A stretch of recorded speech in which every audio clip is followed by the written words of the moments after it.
Estar en Cristo es una gran bendición, hermanos. Estar en Cristo es una gran bendición. Y la Biblia nos dice que debemos estar en Cristo, no solamente creer en Él, sino estar en Cristo. Pertenecer a su familia, caminar con Él, permanecer en Él. Es más, dice la Biblia ya en Juan 15, si permanecéis en mí y mis palabras permanecen en vosotros, pidan todo lo que quieran y les será hecho. Pero la condición es si permanecéis en mí. Y a nosotros nada más nos gusta lo segundo, ¿verdad? Que dice, pidan todo lo que quieran y les será hecho. Y ahí es donde nos chiflamos y pedimos, y nada más véngase para acá, y véngase para acá, y véngase para allá. Pero nunca, váyase para allá. ¿Verdad? Nunca damos, siempre queremos recibir y no damos, cuando más bienaventurada cosa es dar que recibir, dice la palabra del Señor, ¿verdad? Así que vamos entonces a ver aquí en Romanos, en su capítulo 8, le pedí a mis hermanos que lo incluyéramos todo el capítulo, porque se trata de sacar de allí lo que allí encontramos, ¿verdad?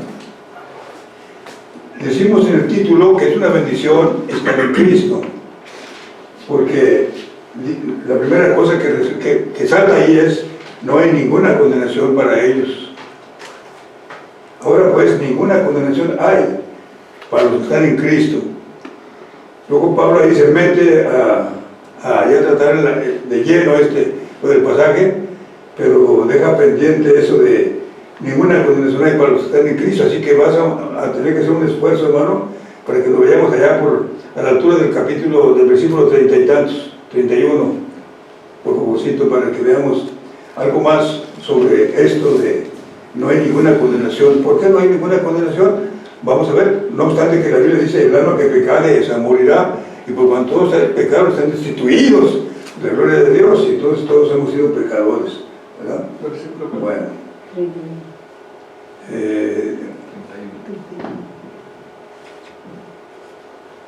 28, 30,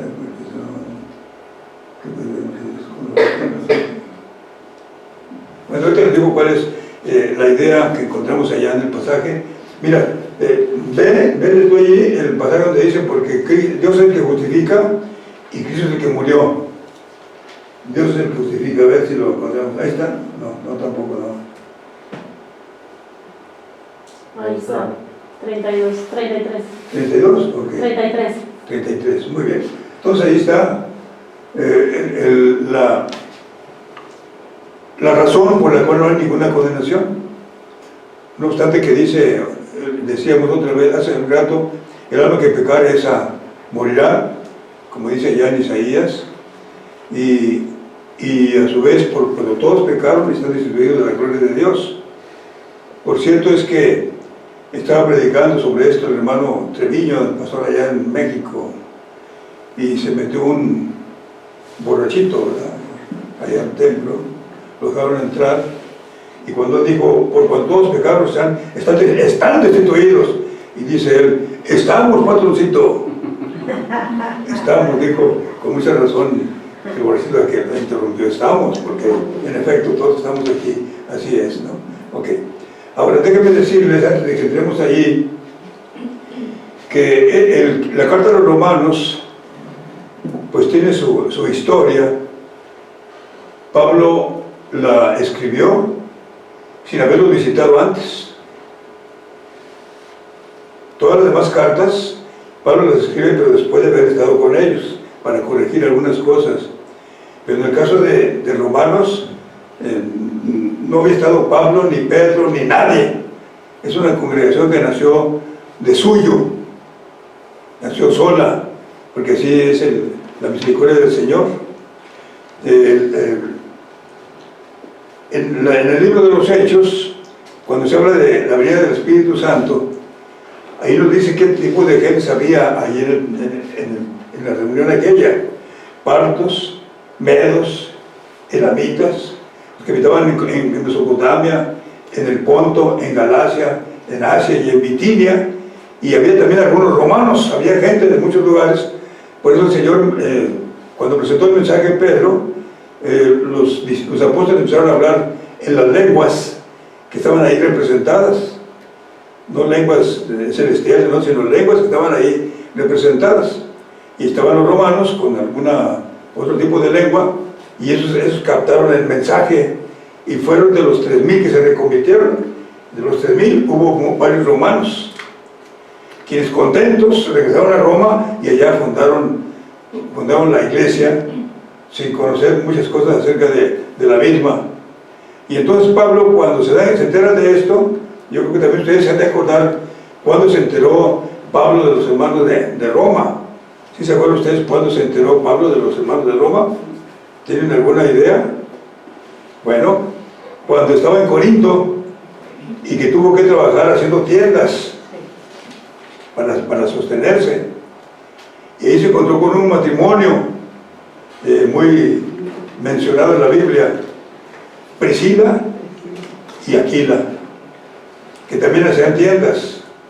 Entonces se juntaron los dos ahí, los tres, y Pablo no perdía ninguna oportunidad, siempre hablaba de Cristo a la gente que tenía enfrente, siempre le hablaba acerca del Señor Jesús.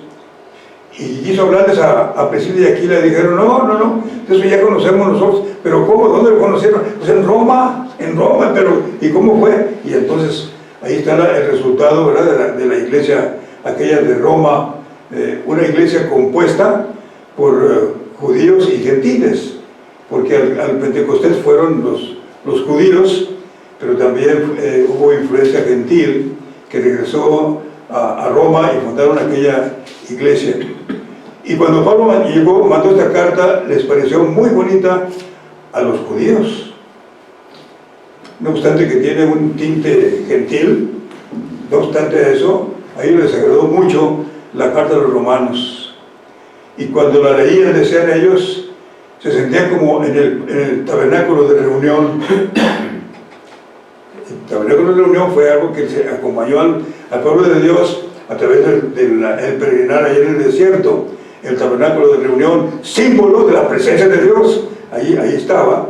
No tenía acceso muchas gentes ahí, nada más los sacerdotes y el lugar santísimo del sumo sacerdote una vez al año, pero los demás estaban nada más fuera en sus atrios. De ahí que viene el texto, porque mejor me es un día en tus atrios que 1,000 fuera de ellos, porque ya no podían entrar al templo por no ser levitas, pero estaban allá afuera, y ahí mismo afuera respiraban del ambiente de aquel lugar que simbolizaba la presencia de Dios, y donde Dios muchas veces se manifestó.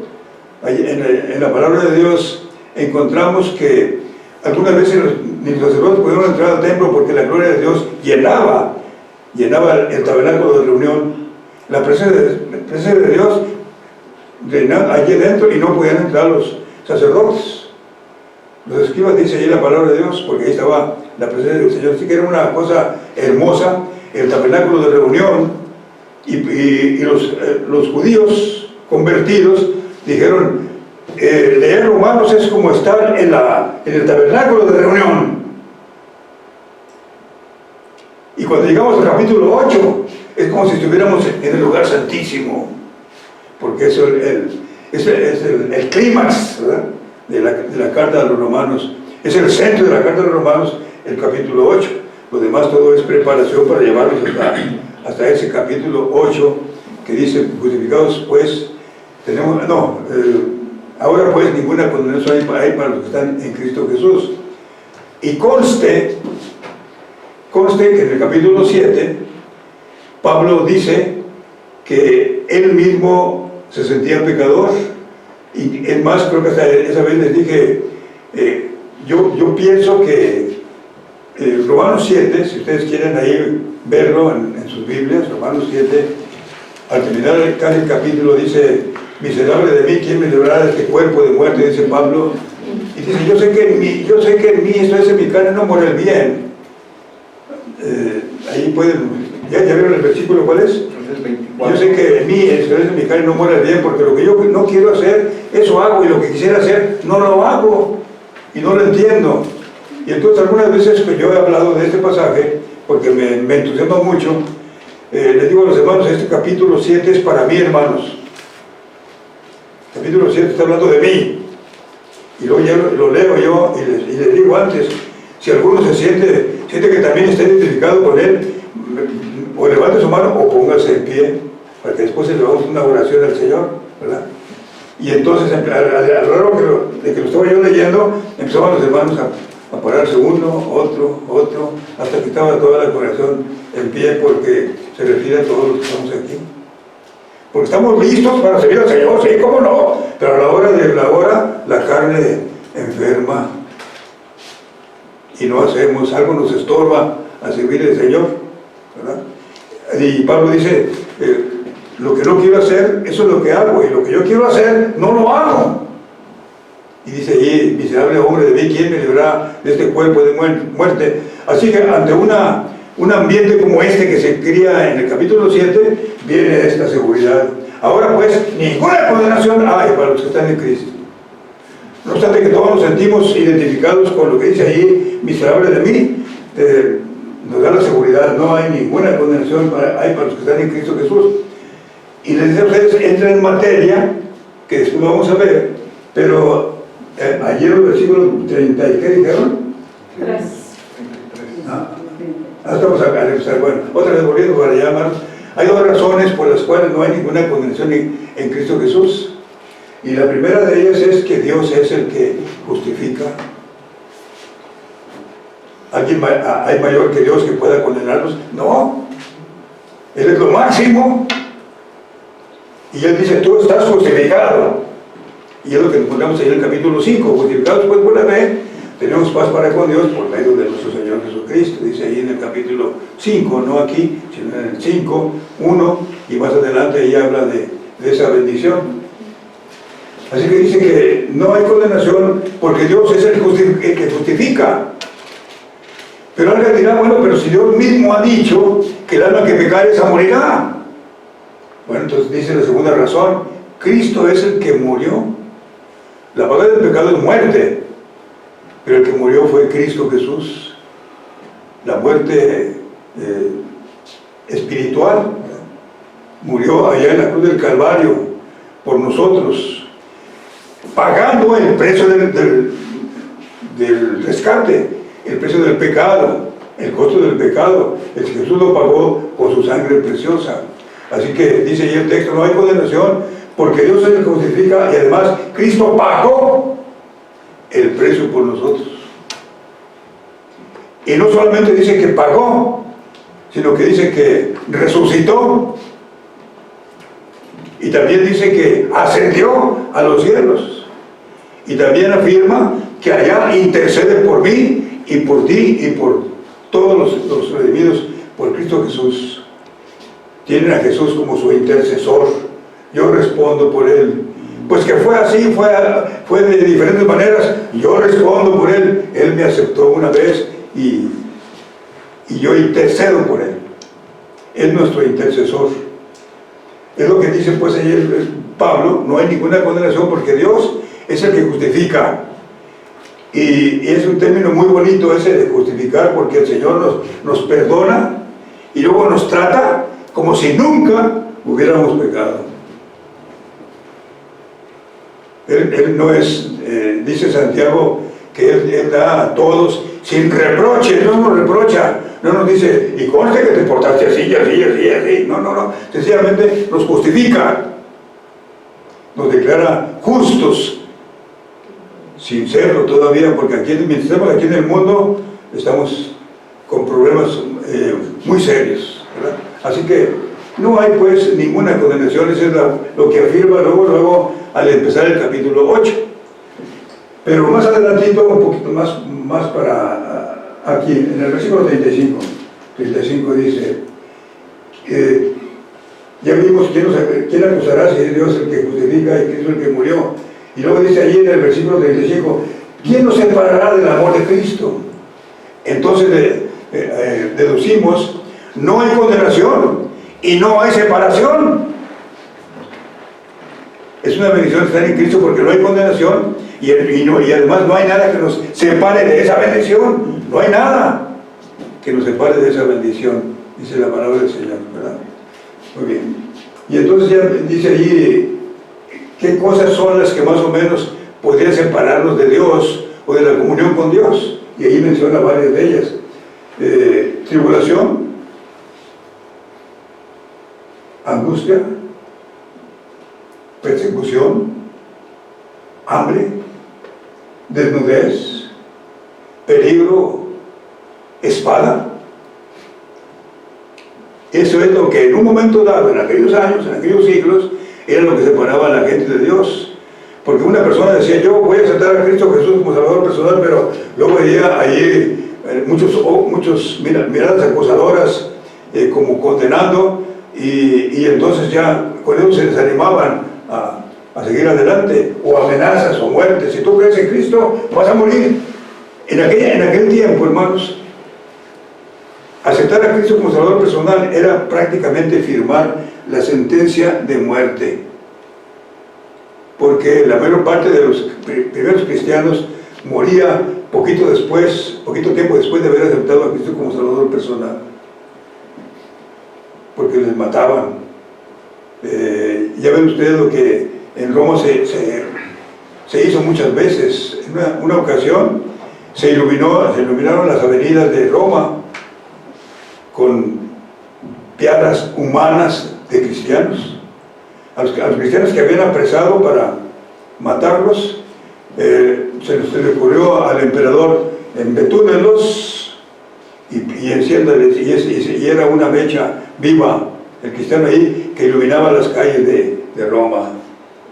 Ese era el alumbrado, eran cristianos incendiados. Esa era la forma como se mataban a los cristianos. Aceptar a Cristo era ser condenado un día a morir en holocausto, o también de alguna u otra manera. Así que cuando se decía, vas a morir, no, entonces no.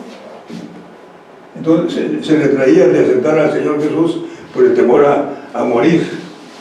Pero Pablo dice, ni la muerte, ni la tribulación, ni la angustia, ni la persecución, ni el hambre, ni la desnudez, ni el peligro, ni la espada, dice allí en el texto. Cualquiera de esas cosas podía evitar que mucha gente aceptara a Cristo en aquellos años, en aquel tiempo de persecución, pero resultaba que no era así, porque había uno que moría por Cristo, y dice la historia que había 10 nuevos creyentes. Moría uno y surgían 10 nuevos creyentes. Así que poco de tiempo pues se llenó aquella tierra entonces conocida de cristianos. Ya para el primer siglo había más de 1 millón de gentes, 1 millón de cristianos, y siguió el número, no obstante a la persecución. Y después de esta lista que presenta aquí el escritor, ¿quién nos separará de Cristo? Tribulaciones, etcétera. Dice, sí, pásale para él. Como se ha escrito, por causa de ti somos muertos todo el tiempo, y somos contados como ovejas de matadero. Porque, insisto, era firmar su sentencia de muerte.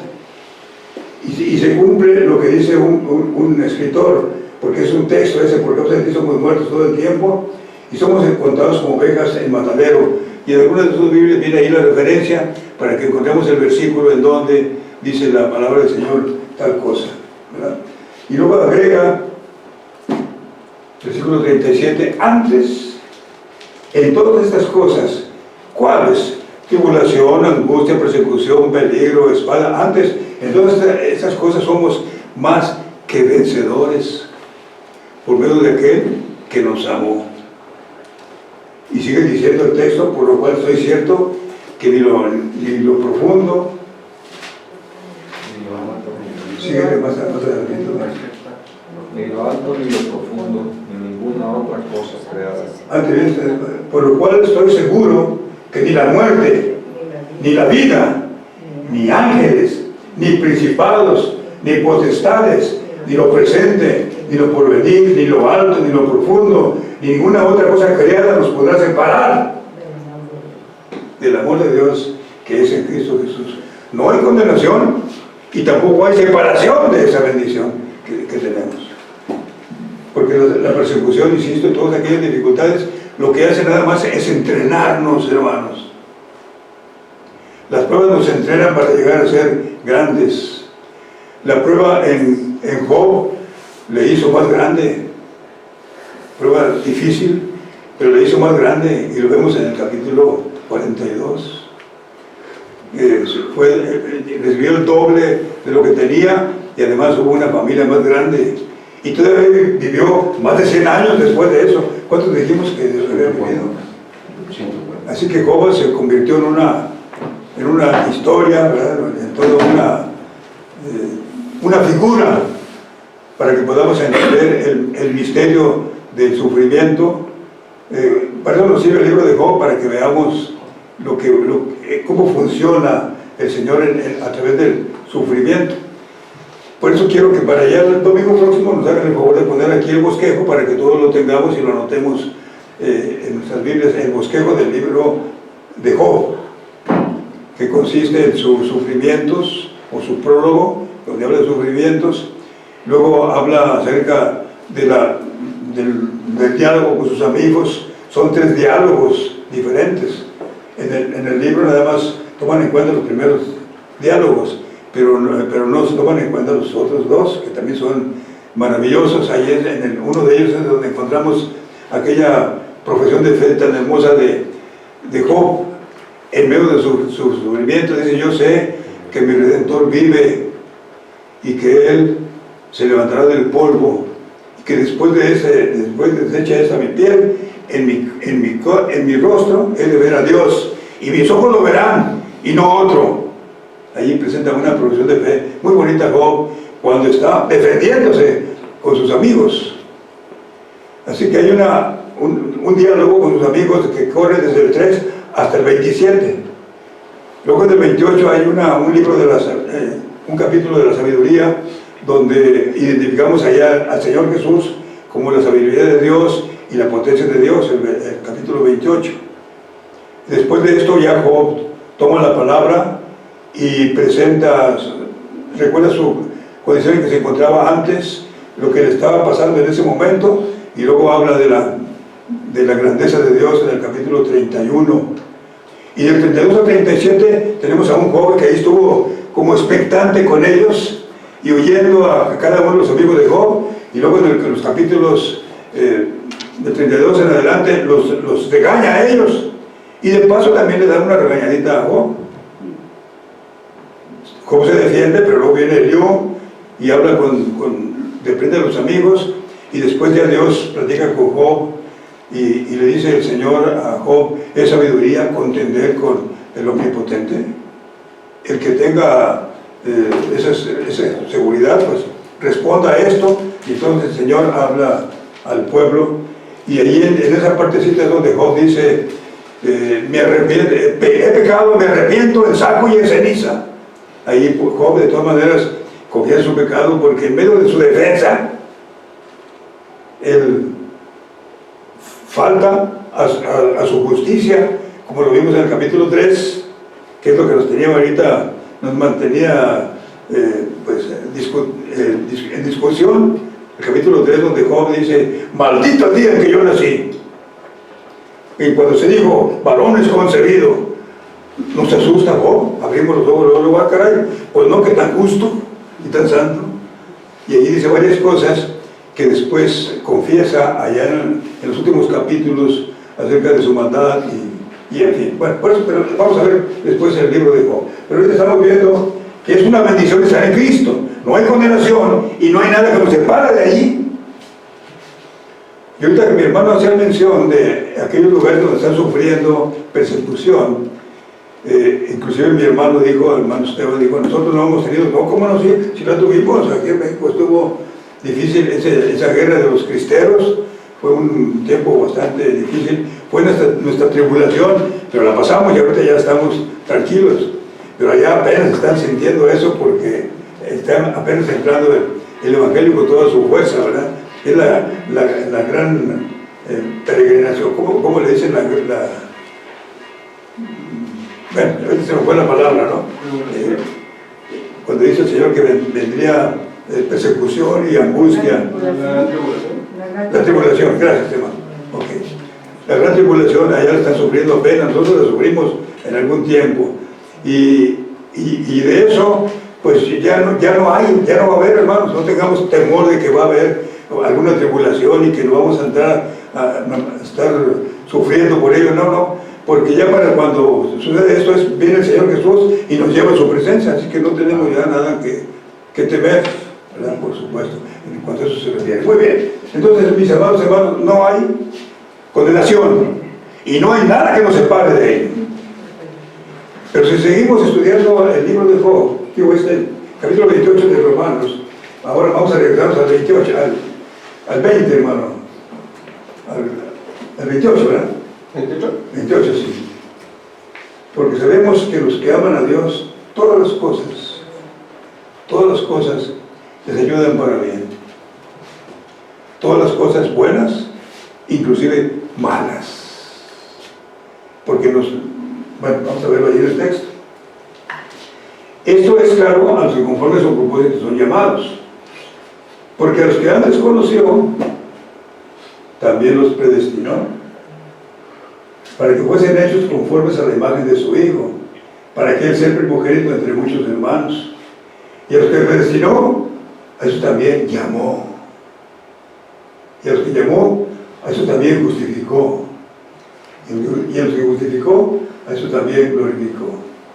¿Qué pues diremos a eso? Si Dios es por nosotros, ¿quién contra nosotros? Entonces, cuando nos viene la prueba, hermanos, cuando nos viene la prueba difícil o como venga, no nos confundimos ya a esas alturas. ¿Por qué me pasa a mí eso? Ya no lo decimos.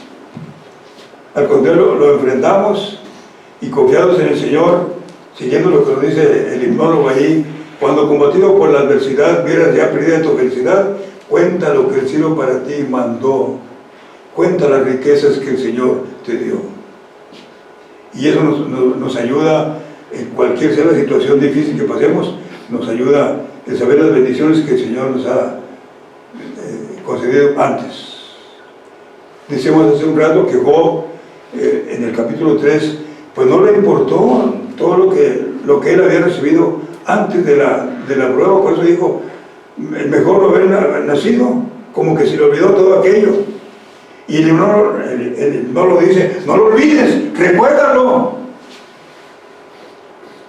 para que sientas el sostén en la situación que cualquiera por la cual pases.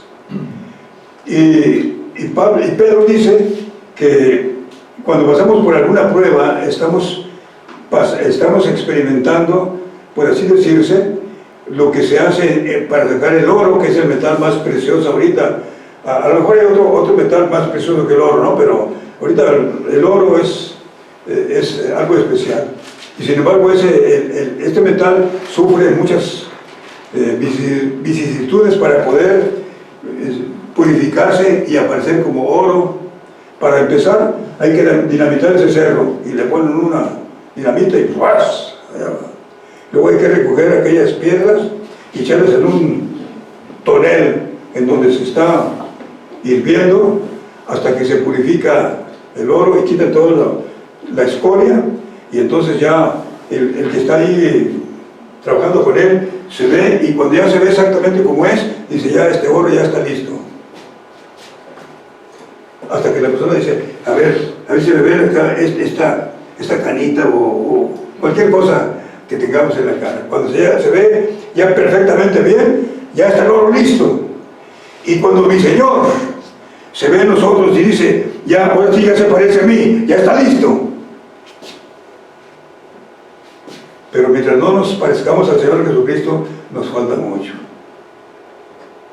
Dice la Biblia, la Biblia a través de Pedro, dice que tenemos también la palabra profética más segura, en la cual debemos estar atentos, como una antorcha que alumbra en lugar oscuro. Ese es el capítulo 1 de la segunda carta.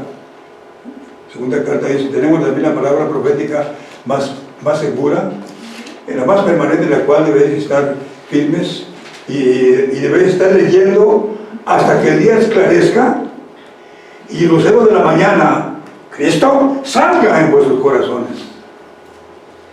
Así que, si queremos parecernos al Señor Jesús, hermanos, aquí está el material que tenemos que aprender y examinar y leer, según Pedro, hasta que ya digamos, ahora sí ya te pareces al Señor Jesús. Ahora sí ya. Una niña le decía a su mamá, mamá, yo amo más al Señor Jesús, a Cristo, que a Dios. Ah, caray, ¿por qué? Porque a Cristo, de Cristo conozco muchas cosas y de Dios no conozco nada. La mamá le dijo, pues así como es Cristo, es Dios. Como es Cristo, es Dios. Y nosotros podemos, pues, revelar esa imagen de Cristo Jesús cuando Él brilla en nuestros corazones. Y para eso el Señor nos manda pruebas, enfermedad, que no es otra cosa que ejercicio espiritual. Porque lo primero que hacemos cuando viene una enfermedad o cuando pasamos por algún problema, ¿qué es lo que hacemos, hermano? No es lo que comúnmente se hace, ¿no? Pero lo primero que hacemos es doblar las rodillas y decirle, Señor, ¿qué espera de mí? Dime qué es lo que me falta. Le preguntamos al Señor o clamamos a Él diciéndole, ayúdame, Señor, sácame de esta enfermedad. Claro, en otras ocasiones, si hay un compromiso, pues se va al banco, que hay una enfermedad, bueno, tráete al médico, tráete a los mejores especialistas. Y la Biblia no dice que hagamos tal cosa, sobre todo en cuanto a eso se refiere. ¿Está alguno enfermo entre vosotros? Llame a los ancianos de la iglesia para que oren por él, ungiéndole con aceite. Y la oración de fe salvará al enfermo. Levantamos luego nuestra vista hacia el Señor cuando viene la prueba. Por eso no hay confusión. Así que no hay condenación, no hay separación, no hay confusión, no hay por qué, Señor. Al contrario, decimos, gracias, Señor, por lo que ahora me estás dando.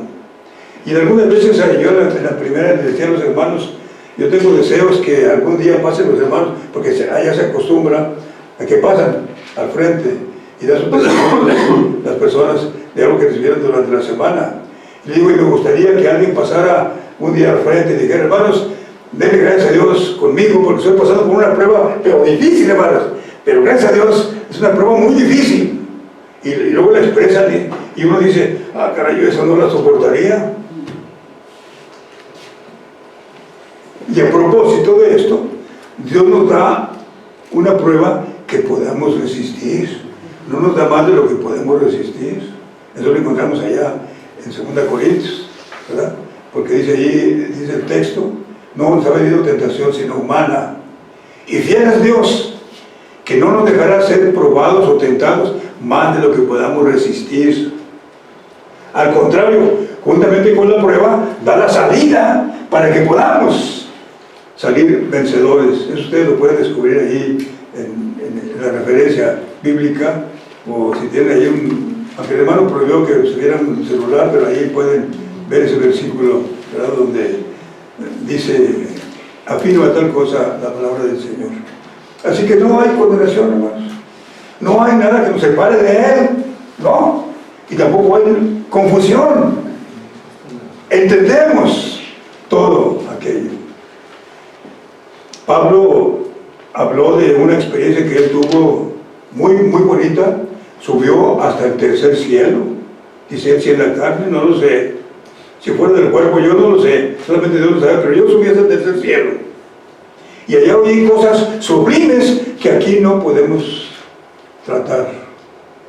Mientras estamos aquí en el mundo, no podemos tratar, ¿verdad? Y agrega, y para que la grandeza de estas revelaciones no me hiciera que yo me inflara, Dios me mandó un aguijón en mi carne para que me abofetee. Y dice Pablo, yo le pedí al Señor que me las quite porque ya está muy difícil. Pero dice, no, bástate mi gracia porque mi potencia en la flaqueza se perfecciona. Así que no hay confusión. Ahora, volvamos al principio, hermano, por favorcito. Ahí ya donde entra Pablo a darnos una seguridad muy bonita para que yo les pueda decir a ustedes que además de que no hay condenación y que no hay separación y que no hay confusión, pues no hay corrupción. Vivimos en un mundo corrupto y que cada vez es peor la situación en que se encuentra. Sin embargo, ustedes y yo tenemos garantizada la victoria, dice pues allí desde el principio. Bueno, está bien ahí. Sí. Ahora pues, ninguna condenación para los que están en Cristo. Muy bien, gracias, perdón. Para los que están en Cristo, que son los que no andan conforme a la carne, sino conforme al Espíritu. Porque la ley del Espíritu de vida en Cristo Jesús me ha librado de la ley del pecado y de la muerte. Porque lo que era imposible para la ley, por cuanto era débil por la carne, Dios, enviando a su Hijo en semejanza de carne de pecado, y a causa del pecado, condenó al pecado en la carne, para que la justicia de la ley se cumpliese en nosotros, que no andamos conforme a la carne, sino conforme al Espíritu. Y sigue diciendo, 6. Ahí está el 6. Aquí me gusta, por lo que son de la carne, piensan en las cosas de la carne, pero los que son del Espíritu, en las cosas del Espíritu. Porque ocuparse de la carne es muerte, pero ocuparse del Espíritu es vida y paz. Y por cuanto los designios de la carne son enemistad contra Dios, porque no se meten a la ley de Dios, y tampoco pueden, y los que viven según la carne no pueden agradar a Dios. Pero fíjense lo que sigue diciendo ahí en el versículo 9. Mas vosotros no estáis en la carne, sino según el Espíritu, porque lo que dice antes, hermanos, ya nos pone a pensar y nos pone a temblar, ¿verdad? Ya cuando leemos ahí hasta el versículo 8, pues nos pone a temblar. Así es entonces la vida del cristiano. Caray, pues entonces me falta mucho. Y nos pone a temblar. Pero entonces Pablo dice, mas vosotros no estáis en la carne, sino en el Espíritu. Eso sí, si es que el Espíritu de Dios mora en vosotros. Y si alguno tiene el Espíritu de Cristo, el tal ni se haga ilusiones, no es de él. Y ahí sigue Pablo a su estilo, diciéndonos muchas cosas, hermanos, pero lo que para mí vemos es que todo se resuelve, aún como anda el mundo, no hay problema, si es que el Espíritu de Dios mora en nosotros. Y eso es a lo que se dedica en los siguientes versículos.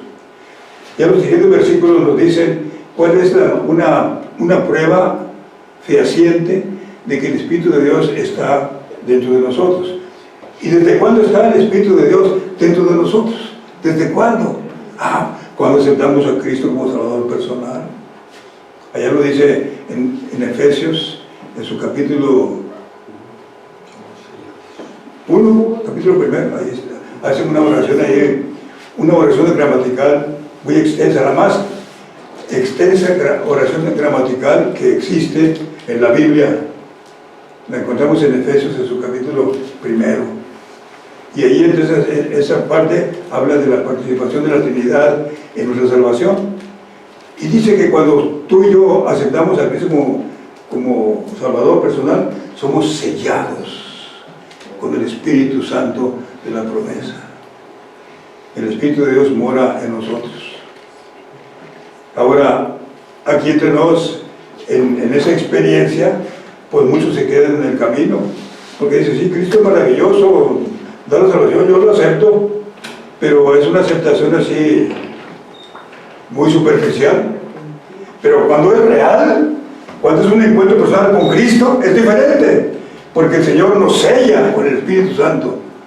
Y desde ese momento el Espíritu de Dios es el que dirige nuestra vida.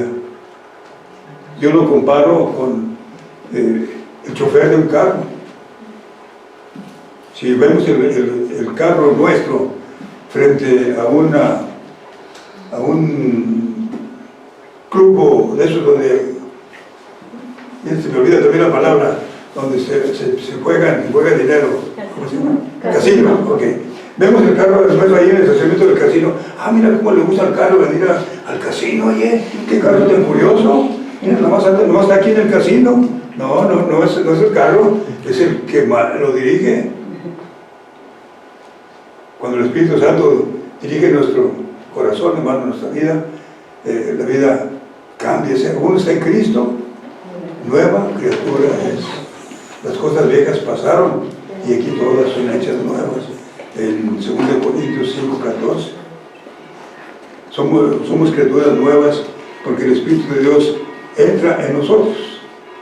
Y lo primero que hacemos cuando recibimos al Señor Jesús es dejar los amigos antiguos y buscar nuevos amigos en Cristo.